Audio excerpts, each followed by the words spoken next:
말씀을 드리지 않고 넘어간 부분들이 있어서 그 부분만 좀 먼저 이야기를 하겠습니다. 먼저 역대기야 20장 우리 봤었죠? 다시 한번 보세요. 20장 35절 말씀부터. 자, 여호사밧 왕의 두 번째 실책이 나오죠. 그것은 다시 이스라엘의 아하시아 왕과 제위한 것이에요. 그것도 하나님 앞에서 심히 악하게 행하는 그 아하시아 왕과 제위했습니다. 제위를 했는데 그 36절 말씀 보시면 그가 타시스로 가는 배를 만들기 위하여 그와 제위하였더라. 그들이 에시온게벨에서 배를 만들었더라. 에시온게벨은 여러분들 지도를 잘 보시면 알겠지만 홍해의 아카바만 항구예요. 자, 근데 타시스는 우리가 아는 타시스는 스페인입니다. 근데 제가 이렇게 조사해 보니까 이 타시스의 정확한 위치를 많이 몰라요. 지금은 스페인 남부 항구로 그렇게 대부분 그렇게 의견이 모아졌는데 르네상스 시대를 기준으로 해가지고 그 전으로 해서 지도를 보면 지중해 지도를 보면 어떤 지도는 지금 사도 바울이 태어난 터키 남부에 있는 타소라고 하는 곳인데요. 거기를 타시스라고 해놓고 또 어떤 지도를 보면은 쿠프로 섬 있잖아요. 쿠프로 섬 그쪽을 타시스라고 한 지도도 있고, 근데 이제 최근에 와서는 타시스가 이제 스페인으로 되어 있는데 그 타시스로 가는 배를 만들기 위하여라고 그 목적이 그렇게 나와 있죠. 역대기야 20장에서 열왕기상 22장 48절 말씀 보시면요. 거기선 더 분명한 목적이 나옵니다. 잠깐 보세요. 열왕기상 22장 48절. 지난 시간에 이 부분을 보지 않은 거예요.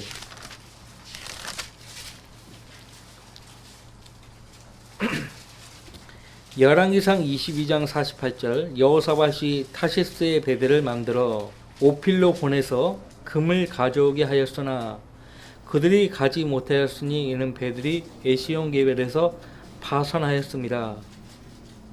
하나님이 부셔버린 거예요. 가장 큰 이유는 여호사밧 왕이 힘이 악하게 행하는 아시아 왕과 제위했기 때문에 하나님이 그 배를 부셔버린 거예요. 자, 그리고 금을 가져오게 할 목적으로 타시스의 배들을 먼저 만들었고 그 배를 오필로 보내서 오필의 위치도 정확하지 않습니다. 근데 이제 오늘날 오필의 위치를 에티오피아 그 남부 어느 지점을 가리키는데 정확하지 않아요. 어쨌든 에티오피아 아프리카 대륙에 있어요. 그래서 성경에 25번 언급이 되는데 어떤 문맥에서는 타시스가 이 스페인 타시스 같지가 않다고요. 아프리카 어느 쪽인 것 같아요. 어쨌든 타시스는 우리가 아는 타시스는 스페인인데, 자, 지도를 보면 홍해, 그 다음에 오필이 있는 에티오피아 남부, 아프리카 대륙 아닙니까? 그러면 최종 목적지가 타시스예요. 타시스의 배들을 만들어가지고 먼저 오필로 보내서 금을 가져오게 했다라고 했잖아요. 근데 그것이 안 됐죠. 어쨌든 안 됐는데 그 오필의 위치가 아프리카 대륙에 있다고 했잖아요. 그 동부 쪽, 동부 해안이에요. 에티오피아 밑에, 그러니까 지금 소말리아 해협 쪽이죠. 그러면 타시스로 가려면 오필을 들려가지고 타시스로 가려면 아프리카 대륙을 빙 돌아야 돼요. 당시 기원전 900년이라면 지금처럼 그 해운 기술이 그렇게 발달하지 않은 때였거든요. 빙 돌아가야 한단 말이죠. 지금처럼 이집트 수에즈 운하가 있으면 홍해에서 수에즈 운하 통과해가지고 지중해로 바로 갈 수 있는데 그때는 수에즈 운하 같은 그런 것이 없었단 말이에요. 가려면은 타시스로 가려면 아프리카 대륙 밑으로 해가지고 그죠? 희망봉 옆으로 해갖고 이렇게 올라가야 된단 말이에요. 인도양 쪽으로 내려와서 대서양으로 올라가야 하니 얼마나 오랜 기간에 거쳐서 가야 합니까? 그래서 스페인 타시스가 최종 목적지라 해도 에시온 개발에서 배를 만든 1차적인 목적이 그 배들을 오필로 보내가지고 금을 가져오게 하려는 것이었다는 것은 분명합니다. 근데 보세요. 하나님께서 신명기 17장 17절에서 분명히 말씀하셨어요. 금과 은을 많이 늘리지 말라고 하셨어요.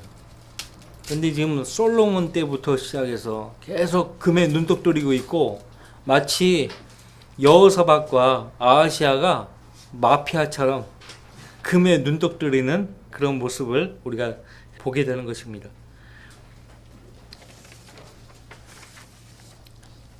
그 다음에 이제 거기 21장에서 2절에서는 이스라엘의 여호사밧 왕이라고 했잖아요.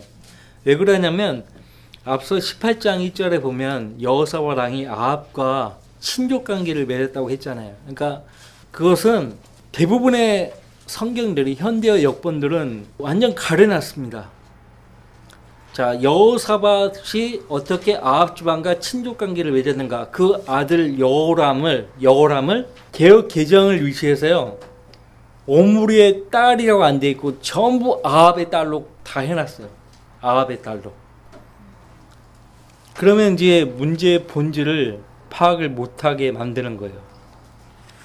자, 그러면 이제 다 어떻게 이해하냐면, 아들 여호람과 아합의 딸 아달랴와 결혼하게 해가지고 서로 아합과 여호사밧은 사돈지간이 됐다, 이런 식으로 이제 이해를 하게 되는 거거든요. 그것이 아니고 분명한 것은 여호사밧 왕이 오므리의 딸, 그러니까 아합의 누이죠. 아합의 누이 아달랴와 혼인한 거예요.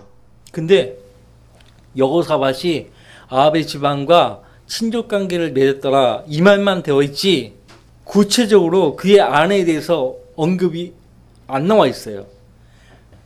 오히려 이제 여호사밧의 아들 여호람과 오므리의 딸 아달랴가 혼인했다는 말만 나오기 때문에 사람들은 잘 몰라요. 자, 근데 문제가 2절이에요. 21장 2절. 어떻게 유다의 왕 여호사밧이 이스라엘의 왕이 될 수 있었는가요? 그것은 사이였기 때문에 그래요.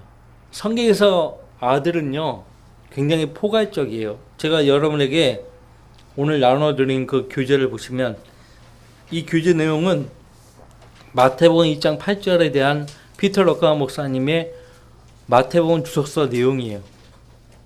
여러분이 이제 가닥이 안 잡히니까 헷갈릴 것 같아서 제가 그 내용을 복사해서 여러분들에게 드린 겁니다. 잘 읽어보시고요. 오늘 이 시간에 다 세부적으로 나갈 수가 없어요. 사이는 법적으로 son-in-law, 법적인 아들이 되는 거거든요. 그러니까 이스라엘의 여호사밧 왕이라고 그렇게 말한 것은 이제 이해가 좀 되죠. 오므리의 딸 아달랴와 혼인을 한 거예요. 여호사밧이 혼인을 한 거예요. 자, 근데 문제는요, 22장 2절 말씀에 아사랴가 2명 나와요. 그러니까 헷갈린 거예요. 21장 2절에 아사랴가 2명 나오는데 그 마지막에 나오는 아사랴가 22장 1절에 아하시아예요. 표시해 놓고 여기다가 적어 놓으시기 바랍니다.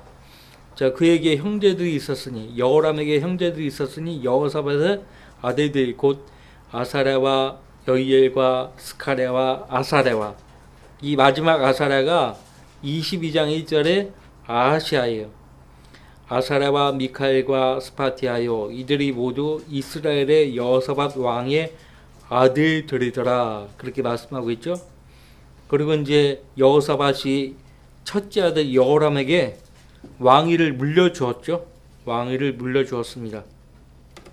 그리고 6절에 분명히 오므리의 딸 아달랴에 대해서 아합의 딸이라고 그렇게 말을 하고 있는데, 지난 시간에 제가 잠깐 여러분에게 말씀드린 것을 기억하세요. 창세기 34장 17절 말씀에서 야곱의 딸 디나가 세켐의 아들들, 그들에게 강간당하잖아요. 그래서 그 오빠들이 우리의 딸이라고 그렇게 말을 합니다. 우리의 딸. 분명히 여동생인데 여동생을 가리켜서 우리의 딸이라고 그렇게 말을 해요. 분명히 아달랴는 아합의 동생입니다. 딸이 아니에요. 그런 개념으로 하는 말이라고 생각하시면 돼요. 근데 개혁 개정을 위시해서 현대 역본들은 일가되게 아합의 딸이라고 다 고쳐놨어요. 그리고서 22장 2절에 아달랴를 오므리의 딸이라고 그렇게 되어 있잖아요.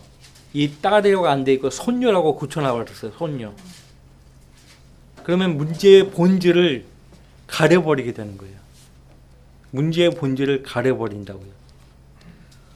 자, 그러니까 오늘 집에 가셔가지고 오늘 제가 나눠드린 이 인쇄물을 꼭 읽어보셔야 돼요. 읽어보세요. 그러면 이해가 될 거고요. 그냥 단순히 럭하 목사님이 의심하는 것을 정리한 것이 아니에요. 분명한 이유가 있는 거예요. 필리스타인들과 에티오피아인들 근처에 있는 아라비아인들이 여호람을 쳐요. 그래서 그 여호람의 아들과 아내들을 다 끌고 가버립니다. 막내 아들 여호아하스만을 남겨두죠. 막내 아들 여호람의 막내 아들 여호아하스만 남겨두는데 이 여호아하스가 22장에 가서 아하시아로 그 이름이 그렇게 표기되어 있어요. 근데 지난 시간에 제가 21장 20절에 아끼는 자 없이 죽었으며 라고 했죠. 아끼는 자 없이 죽었으며. 근데 문맥적으로 살펴보면 아끼는 자 없이 죽었다는 말은 그 직계 아들을 남겨두지 못하고 죽었다 그런 의미로 내가 이야기했는데 그것도 맞습니다. 맞아요. 맞는데 문맥적으로만 보면은 직계 아들 이런 거는 그 생각 안 해도 아무도 그를 기억해 주지 않았다는 의미로 하는 말이에요. 1차적으로는 그래요. 자, 죽었어. 왕이 죽었는데 백성이 어떻게 합니까? 분향을 안 해요. 그리고 왕들의 묘에 앉지도 안 합니다. 그렇다고 해서 뭐 ASV, RSV, 뭐 뉴 킹 제임스 버전, 앰플리파이드 바이블, 그러니까 확대 역본 이렇게 전부 보면 다 이상하게 변개해놨어요. 그거 역시 그렇게 변기시킨 것은 뭐냐면 사실 좀 더 살펴보면 이 말이 단순히 아무도 그를 기억해 주지 않았다는 의미로만 한 말이 아니고요. 지난주에 제가 이 말을 하지 않고 그냥 직계 아들 없이 죽었다 이런 식으로만 얘기하고 마쳤는데 사실 숨어있는 뜻이 그거예요. 직계 아들 없이 죽은 거예요. 그리고 아하시아를 세운 것도 백성이 세운 거예요. 여호람 자신이 세운 게 아니에요. 그 22장 1절 보세요. 예루살렘 거민들이 여호람의 막내 아들 아하시아로 그를 대신하여 왕을 삼았으니. 여호람이 죽기 전에 세운 왕이 아니라니까요. 예루살렘 거민들이 세운 거예요. 백성이 세운 거라고요. 이는 아라비아인들과 함께 진영해 온 군대가 그의 모든 형들을 죽였음이더라. 그리하여 유다의 여호람 왕의 아들 아하시아가 치리하였더라. 자, 아하시아가 치리하기 시작할 때 우린 지금 역대기하 22장 2절 말씀을 보고 있습니다. 아하시아가 치리하기 시작할 때 42세였고 그가 예루살렘에서 1년을 치리하였으며 그의 어머니의 이름은 아달랴로 오므리의 딸이더라. 근데 전부 이 딸을 손녀로 고쳤다고 했죠. 문제의 본질을 알 수가 없게 되는 거예요. 파악을 못하게 되는 거예요. 그 또한 아합 집의 길로 행하였으니 이는 그의 어머니가 그의 조언자가 되어 악하게 행하게 하였음이더라. 자, 오므리의 딸 아달랴. 아합의 딸로 다 고쳤다고 했잖아요. 아합의 아내가 누구예요? 이세벨이잖아요. 그러니까 아달랴 입장에서는 개혁 개정대로 한다면, 현대 어폰대로 한다면 그 어머니가 누구예요? 이세벨이잖아요. 근데 그건 잘못됐다는 거죠. 잘못됐다는 거예요. 그러니까 본질을 가리게 되는 거예요. 3절 그 또한 아합 집의 길로 행하였으니 이는 그의 어머니가 그의 좋은 자가 되어 악하게 행하게 하였음이더라. 그러니까 지금 이게 하나님이 가증히 여기시는 오므리와 아합 집안과 친족 관계를 맺은 것은 이건 큰 잘못이에요. 이게 단순한 문제가 아니에요. 우리 요즘 국제 결혼 같은 거 많이 하잖아요. 응? 결혼 적령기가 넘으니까 이방 여인과 결혼하자. 그럼 베트남, 뭐 동남아시아 여인들, 뭐 심지어는 남미까지, 응? 그렇게 결혼을 하는데 중요한 것은 뭐냐면 그들이 믿고 섬겼던 그 신들을 집안으로 가지고 온다는 게 문제예요. 그 자녀들도 그 어머니가 가르치는 대로 그 이방신을 섬긴다는 거죠. 이 단순한 문제가 아니에요. 지금 문제가 더 심각해집니다. 지금 이 오므리의 딸 아달랴가 어떻게 하고 있습니까? 어떻게 하고 있어요? 좋은 자가 돼요. 그의 어머니가 아하시아에게 좋은 자가 되었어요. 게다가 악하게 행하게 하였습니다. 4절 그러므로 그가 아합의 집과 같이 주의 목전에 악을 행하였으니 이는 그들이 그의 아버지의 사망 후에 그의 좋은 자들이 되어 그를 멸망으로 인도하였습니다. 이게 문제예요. 자, 이제 이거는 서막에 불과합니다. 더 큰 문제가 뒤에 나옵니다. 5절 그가 또한 그들의 조언을 따라 행하고 이스라엘의 아합 왕의 아들 여호람과 함께 라못 길라앗에서 시리아의 하사엘 왕과 싸우러 가니 시리아인들이 요람을 치니라. 자, 같은 구절인데 지금 1절에서 아하시아라고 되어 있죠. 근데 이 아하시아가 자 5절에서 이스라엘의 아합 왕의 아들 여호람이라고 되어 있는데 또 같은 구절에서 요람이라고 말하고 있어요. 여호람이 요람이에요. 다른 사람이 아니에요. 5절에서 여호람은 요람이에요. 같은 사람이에요. 여호람은 요람이에요. 근데 6절 보세요. 요람을 또 여호람이라고 가리킵니다. 6절 요람이 시리아의 하사엘 왕과 싸울 때 라마에서 그가 입은 상처로 인해 이스라엘에서 치료받으려고 돌아갔더라. 그러니까 이렇게 친족 관계를 맺어버리면 동맹을 해버리면 이게 남의 문제가 아닌 거예요. 이스라엘의 문제가 유다의 문제가 되는 거고 유다의 문제가 이스라엘의 문제가 되는 거예요.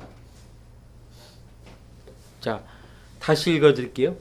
요람이 시리아의 하사엘 왕과 싸울 때 라마에서 그가 입은 상처로 인해 이스라엘에서 치료받으려고 돌아갔더라. 유다 왕 여호람의 아들 아사랴가 자 여호람의 아들 아사랴가 누굽니까? 1절에 아하시아예요. 근데 22장 2절에서 아사랴가 나오죠. 그러니까 이 아하시아는 여호람의 직계 아들이 아닌 거예요. 헷갈립니까? 헷갈리죠? 우리나라 고려시대를 한번 생각해 보세요. 왕의 족보들 보세요. 굉장히 복잡하잖아요. 근친상간해가지고 굉장히 복잡하거든요. 지금 성경에서 그런 복잡한 계보를 보는 거예요, 우리가. 자, 여호아하스가 22장 1절에 아하시아라고 되어 있고 이 아하시아가 6절에 아사랴라고 말합니다. 근데 이 아사랴는 21장 2절에서 여호사밧의 아들. 왜 이렇게 이야기하냐? 여호람이 죽었습니다.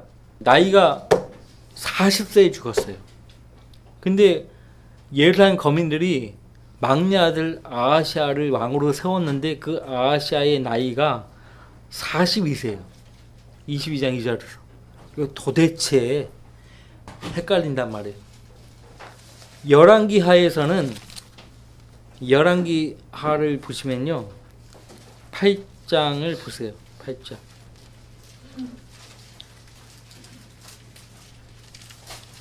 8장 25절 이스라엘의 아합 왕의 아들 요람 제12년에 유다의 여호람 왕의 아들 아하시아가 치리하기 시작하니라. 아하시아가 치리하기 시작하였을 때 22세였더라. 자, 역대기하 22장에서는 42세였다라고 했는데 그래서 그 성경학자들은 뭐라고 말을 하는지 아세요? 성경을 필사하는 사람이 잘못 적었다. 실수했다. 실수했다. 근데 이게 단순한 실수가 아니죠. 어떻게 같은 구절에서 한 사람의 이름을 여호람이라고 했다가 요람이라고 했다가 요람이라고 했다가 여호람이라고 했다가 그 앞에서는 아하시아라고 했다가 실수가 아니에요. 제가 누누이 얘기했잖아요. 공부하라고, 성경 공부하라고 의도적으로 그렇게 한 거예요. 의도적으로. 자, 왜 이렇게 차이를 보이느냐 이거예요. 이 차이에 대해서 제가 여러분에게 나눠드린 인쇄물을 꼭 집에 가서 보셔야 돼요. 그러면 이제 분명히 아시게 될 거고요. 다시 이제 역대기야 22장으로 돌아오셔서 같은 인척 관계니까 싸움에서 다쳐서 왔다. 그 소식을 듣고 병문안 가야죠. 그죠? 7절. 아하시아의 멸망은 요람에게 감으로 인하여 하나님께로부터 온 것이었으니 이는 그가 가서 님시의 아들, 사실 예후는 님시의 직계의 아들이 아니고요. 손자예요. 손자. 아합의 누이를 아합의 딸이라고 불렀던 것처럼 여기서도 지금 역대기야 22장 7절에 손주인데 아들이라고 그렇게 말을 하고 있어요. 님시의 아들 예후를 치려고 여호람과 함께 갔습니다라. 예후는 주께서 아합의 집안을 단절하려고 기름 부으셨던 자라. 예후가 아합의 집에 심판을 행할 때 유다의 고관들과 아하시아를 섬기는 아하시아의 형제들의 아들들을 찾아내어 그들을 죽이니라. 만약에 그 아하시아가 이스라엘의 여호람 왕과 제휴를 하지 않았더라면 예후가 유다의 아하시아와 그 가족들을 건드리지 않았을 거예요. 그러니까 여호람과 제휴한 아하시아를요, 하나님이 예후를 통해서 제거해 버리신 거예요.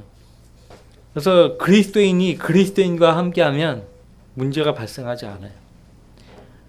하나님의 자녀들이 하나님과 함께하면 문제가 발생하지 않습니다. 세상은 우리 성도들에게 안전지대가 못 돼요. 그리스도인이 그리스도인이 아닌 사람과 그 어떤 부분을 함께할 수 있겠습니까? 그죠? 다시 그 고린도후서 6장을 한번 봅시다. 사도 바울은 로마서 12장에서 이 세상과 일치하지 말라고 했어요. 이 세상과 일치하지 말라 이거예요. 자, 고린도후서 6장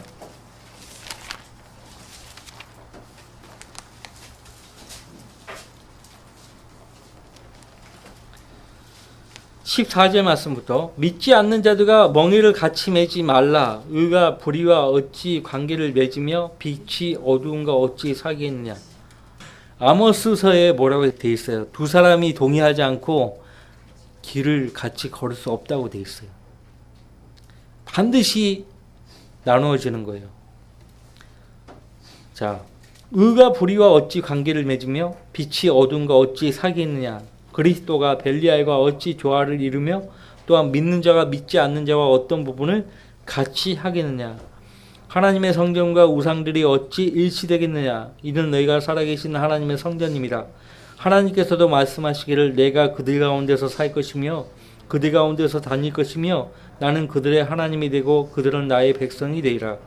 레위기에서 그 백성을 향해서 하신 말씀이에요. 바울 사도가 또 다시 인용하고 있습니다. 자, 다시 역대기야 22장으로 돌아오세요. 예후에 의해서 여호람과 함께했다는 이유로 아하시아와 그 형제들의 아들들까지 찾아내가지고 다 제거했어요. 역대기하 22장 9절 또 예후가 아하시아를 찾음으로 무리가 그를 잡아 그가 사마리아에 숨어 있었더라. 자, 아하시아가 있어야 될 곳이 어디예요? 예루살렘이죠. 왜 사마리아에 있냐고요? 그것도 숨어 있어요. 예후에게로 데려갔으며 그들이 그를 죽이고 장사하며 말하기를 이는 그가 마음을 다하여 주를 찾은 여호사밧의 아들이기 때문이라 하더라. 아하시아를 가리켜서 여호람의 아들이라고 말하지 않고 여호사밧의 아들이라고 말하고 있어요. 앞서 21장 2절에서 여호사밧의 아들들 가운데 누가 있었어요? 아사랴가 있었죠. 그 아사를 가리켜서 역대기야 22장에서는 6절 아사랴라고, 여호람의 아들 아사랴라고 말하고 있죠. 아직도 헷갈려 하시는 분들이 계셔요. 집에 가서 꼭 공부하셔야 돼요. 꼭. 자, 그래서 여기 여호사밧의 아들이기 때문이라 이 표시해 두셔야 돼요. 물론 이런 개념을 여호사밧의 손주다 이렇게 생각할 수 있는데, 그러면 본질을 잃어버리는 거예요. 그리하여 아하시아의 집은 왕국을 지킬 힘이 없어졌더라. 자, 마귀가요 남유다 왕국에 깊숙이 개입한 거예요. 누구를 통해서? 오므리의 딸 아달랴를 통해서. 마귀가 오므리의 딸 아달랴를 유다 왕국에 깊숙이 침투시킨 가장 큰 목적을 10절에서 밝히고 있어요. 같이 읽어봐요. 한편 아하시아의 어머니 아달랴가 자기 아들이 죽은 것을 보고 일어나 유다 집의 왕의 모든 씨를 멸하였더라. 진짜 여호람이 자기 남편이었다면, 남편이 죽었을 때 이 아달랴가 아무런 행동을 취하지 않았거든요. 근데 이제 이 아달랴가 가만히 있다가 적개심을 폈고 이를 드러내고 이런 행동을 보이기 시작한 것은 자기 아들 아하시아 때문이에요. 아하시아. 자, 그래서 자기 아들이 죽은 것을 보고 아마도 매우 흥분했을 거예요. 일어나 유다 집의 왕의 모든 씨를 멸하였더라. 자, 그러면 문맥적으로 정상이라면 왜 애꿎은 유다 집의 왕의 모든 씨를 멸합니까? 지금 누구에 의해서 자기 아들이 죽임을 당했어요? 예후. 그럼 예후에 대해서 이를 갈아야죠. 그를 죽이려고 해야죠. 근데 어떻게 했어요? 유다 집의 왕의 모든 씨를 멸하였더라. 이 무슨 짓을 한 거예요? 사탄의 지령을 받고 유다 왕국에 깊숙이 침투해 들어온 목적이 이거예요. 왕의 모든 씨를 제하는 것, 제거하는 것. 왜 그래요?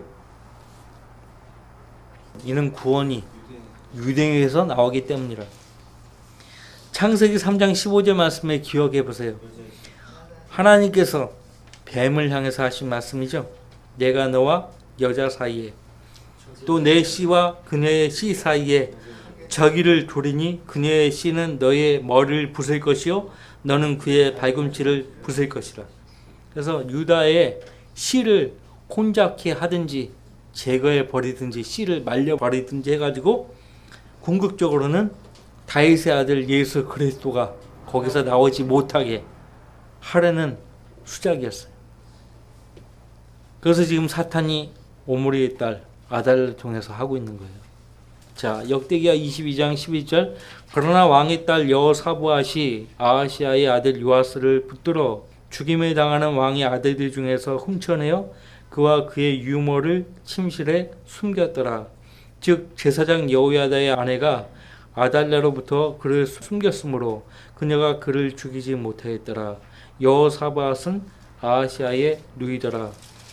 요아스가 하나님의 전에서 그들과 더불어 6년을 숨어 있었고 아달랴가 나라를 치리하였더라.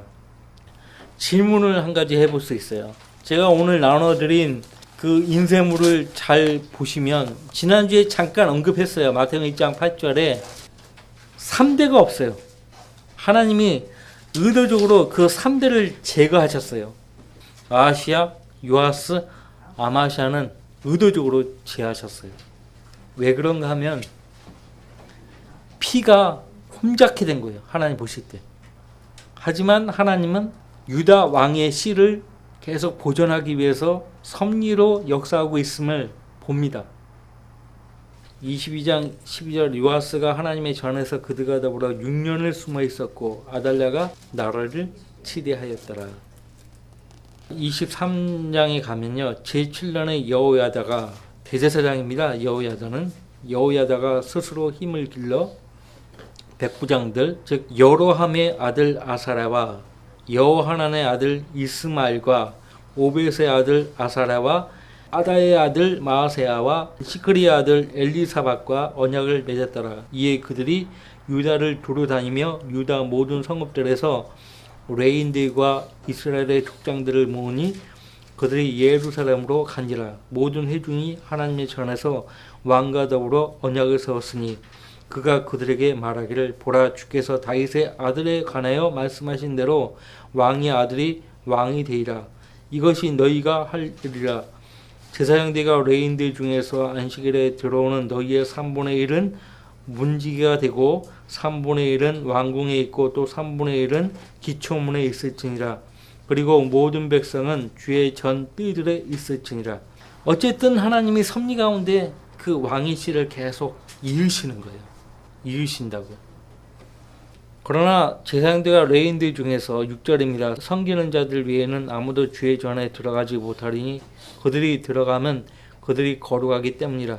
그러나 모든 백성은 주를 지켜봐야 하리라. 레인들은 각자 손에 자기 병기들을 들고 왕을 호위하며 전에 들어오는 사람은 누구든지 죽이라. 그러나 너희는 왕이 나가고 들어올 때 왕과 함께하라 하더라. 그래야 레인들과 온 유다가 제사장 여호야다가 명한 모든 것대로 행하여 각인이 안식일에 들어오고 안식일에 나가는 자기 사람들을 데리고 있었으니 이는 제사장 여호야다가 그 서열을 해체시키지 아니하였습니다. 9절 또 제사장 여호야다가 백부장들에게 다윗 왕이 가졌던 하나님의 전에 있는 창들과 작은 방패들과 큰 방패들을 주었더라. 또 그가 모든 백성의 손에 각각 무기를 들려 성전 오른편에서 성전 왼편까지 제단과 성전을 따라 왕을 호위하여 배치하였더라. 자, 왜 이렇게 하는가? 그러니까 아달랴 세력이 있는 거야. 아직도 건재한 거예요. 그 아달랴 세력으로부터 지키기 위해서 대제사장 여호야다가 손을 쓰고 있는 거예요. 자, 10절 또 그가 백성의 모든 손에 각각 무기를 들려 성전 오른편에서 성전 왼편까지 제단과 성전을 따라 왕을 호위하여 배치하였더라. 그때 그들이 왕의 아들을 데리고 가서 그에게 왕관을 씌우고 증거의 책을 주어 그를 왕으로 삼으니라. 여호야다와 그의 아들들이 그에게 기름을 붓고 말하기를 왕 만세 하더라. 그때 아달랴가 백성들이 달려가 왕을 찬양하는 소리를 듣고 주의 전에 이르러 백성에게 가서 보니 보라 왕이 입구에 있는 그의 기둥에 섰고 고관들과 나팔소들이 왕 곁에 있으며 그 땅의 모든 백성이 기뻐하며 나팔들을 빌고 노래하는 자들 또한 악기를 가지고 찬송하는 것을 지도하더라. 그때 아달랴가 그녀의 옷을 찢으며 말하기를 반역이로다 반역이로다 하더라. 단순히 섭정한 게 아니에요. 아디가 함께 공동 통치한 것이 아니고 본인이 직접 통치를 한 거예요. 이세벨보다 더 심했어요. 아달랴가. 그러니까 지금 자기가 왕인데 또 다른 왕을 세우고 하니까 반역이로다 반역이로다 이 말을 하는 거예요. 그때 제사장 여호야다가 군대를 거느린 백부장들을 불러 내어 그들에게 말하기를 그녀를 대열에서 끌어내고 그녀를 따르는 자는 누구든지 칼로 죽이라 하였으니 이는 제사장이 말하기를 그녀를 주의 전 안에서는 죽이지 말라 하였습니다. 그리하여 사람들이 그녀를 잡았으니 그녀가 왕궁의 말문의 입구에 이르자 그들이 그녀를 거기서 죽이니라. 그때 여호야다가 그와 온 백성과 왕 사이에 언약을 세워 그들로 주의 백성이 되게 하였더라. 그러자 온 백성이 바알의 집으로 가서 그것을 부수고 그 제단들과 형상들을 조각내었으며 바알의 제사장 마탄을 제단 앞에서 죽였더라. 자, 유다 왕국에 바알의 성전을 세우고 형상들을 세우고 제사장을 세운 거예요. 하나님이 가장 가증 여기는 느바스 아들 여로밤이 그 죄 때문에 하나님의 진노를 샀는데 말이에요. 그러니까 너도 죽고 나도 죽고 공멸하자 이거 공멸. 이게 사탄이 하는 거거든요. 자, 하나님이 계속 그것을 허락하지 않죠. 또 여호야다가 뇌인들인 제사장들의 손을 통하여 주의 전의 식분을 임명하였으니 이들은 다윗이 모세의 율법에 기록된 대로 주의 번제를 드리려고 주의 전에서 배분하였던 자들로 이들은 다윗의 규례대로 기쁨과 노래로 제사하였더라. 또 그가 주의 전에 문들에 문지기들을 세워 어떤 일에든지 불결한 자는 아무도 들어오지 못하게 하였더라. 잘하고 있죠? 여호야다가 그가 백부장들과 존귀한 자들과 백성의 치리자들과 그 땅의 온 백성을 데려오고 여호사밧 왕이 온 백성을 주께 데려온 것처럼 대제사장 여호야다가 그렇게 한 거예요.